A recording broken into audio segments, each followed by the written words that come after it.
Okay, so let's talk about Churempoto, and yeah, let's start it. It's 9 gates. I forgot the translation of Churempoto, and you know what? Let's just start it. So basically, your hand is, you have triplets of 9 and triplets of 1, Iwang, Qwang, and you have 2, 3, 4, 5, 6, 7, 8. And you're on Tempay, and you have 13 tiles at this point, and 1 2 3 4 5 6 7 8 9 10 11 12 13 hands Tempay, and either each of 1 to 9 of your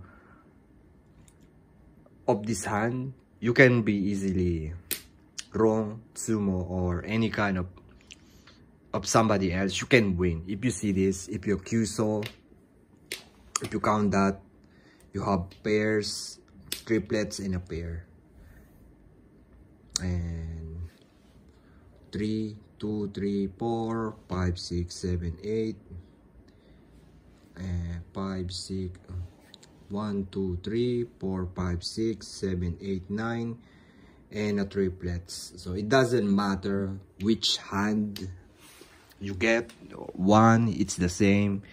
2 3 4, it's absolutely the same anyway, because you have sequence in a pair. That's gonna big role on this one. So Churempoto is so easy to run in 1 to 9. So that's it. That's the only thing you're gonna remember anyway.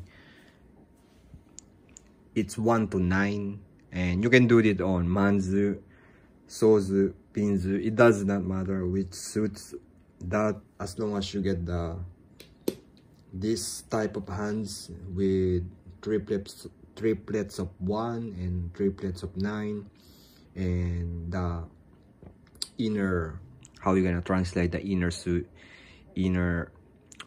I forgot that. So 2 to 8 is the middle number, and 1 to 9 is called terminal tiles, because it's so hard to use 1 and 9. And the inner tiles is so easy to use, because you can easily make a sequence or Ryamemachi, for example, like this, like that. Because if you have this hand, you're waiting on 4 5 6 or 3 4 5. So that's it. And yeah, so that's Churempoto, and see you in the next video.